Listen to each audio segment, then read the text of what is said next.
Yo, what is up guys? It's your boy Andrew, and today we'll be doing our first ever review for Aquaman and the Lost Kingdom. Alright. Some of the pros for this movie include the likes of Atlantis looking amazing. I'll be completely honest with you, I think Atlantis was perfect.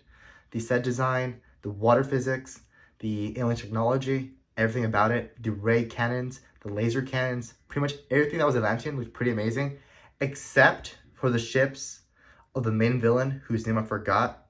But besides that, honestly love the set design, especially the fish market. During the earlier fight in the film where Mantis fights Aquaman, the fish market, perfect. My second main pro for this movie is Randall Park. Randall Park absolutely carried this movie. I forgot his character's name. I know he was a doctor or something. But I'll be honest with you, Randall Park stole every scene he was in this movie. The absolute best part. Number 3, Amber Heard. Amber Heard as Mara was pretty good in this movie.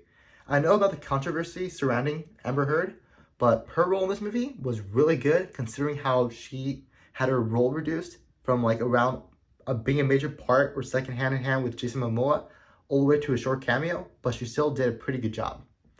Number 3, I also thoroughly enjoyed Orm this time around, but I feel, I'll cut it here. Of course, there we go. Number 3, I also enjoy the music, sound design, and of course I enjoy the opening sequence where Aquaman fights the fisherman in the ship. However, of course, that does not mean that this movie comes without flaws. Which of course brings us to the con section of this movie. Some of the things I did not like about this movie include the likes of the plot being super generic. I've seen this plot millions of times, especially a brother going rogue and trying to kill his younger brother simply because he was jealous and wanted to take over the kingdom. Absolutely, I've seen that a billion times before, and I actually really didn't appreciate that plot element. I also didn't appreciate the plot element of finding a MacGuffin, aka the Trident of the Black Trident, where Black Manta was getting the Trident, the Green Trident, and trying to bring back the bad guy. I said that plenty of times. And another con with this movie, which I didn't enjoy, has to be the video game dialogue and the very corny jokes and writing. I'll be honest with you, I laughed just one time throughout this whole movie, and I even forgot what part I laughed at, because this movie is super forgettable. I'm pretty sure I laughed at the building bridges because of how cringy it was, but in generic, the writing was bad, the jokes were bad, the plot was bad. The action sequences were pretty good though, of course. Which of course brings us into the third thing I did not like about this movie. You can when you're watching this movie, you can obviously tell that there was a lot of scenes deleted from the movie, because for 1 minute you're going from one shot, and the next moment you're going to a different shot. By that I mean, for example, there we go. There's one scene where Aquaman, Jason Momoa, is talking to Mara's dad, and you can obviously tell that the scenes were copy and pasted together in order to avoid revealing Mara's subplot from the original plot of the film, which was deleted because of the court case between Johnny Depp and Amber Heard. That was another thing I didn't like. And of course, number 4, this movie has a crap ton of forgettable villains. Black Manta is pretty memorable, but the king, the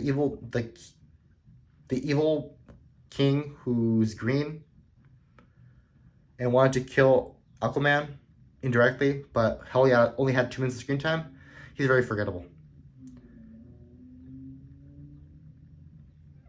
Which of course brings us into the fifth thing I did not like about this movie. The fifth thing I did not like about this movie has to be, this movie was absolutely a horrible end to the DCEU. Absolutely, like there's literally no reference to the DCEU. It just ends with Aquaman revealing Atlantis to the world, and that's it. Literally irrelevant, has no implications to the future DCEU, and I'm pretty sure James Gunn will not reference this movie whatsoever, even though he already tweeted it, but he will not reference this movie or anything DCEU related here on out, because he's starting the new DCEU with Superman Legacy, also known as Superman, coming to theaters in July of 2025.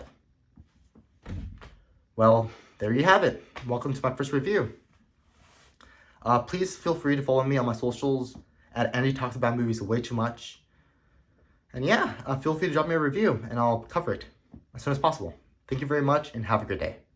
Bro, why am I doing this video, like a video presentation for school. I'll get better at it, but thank you for watching.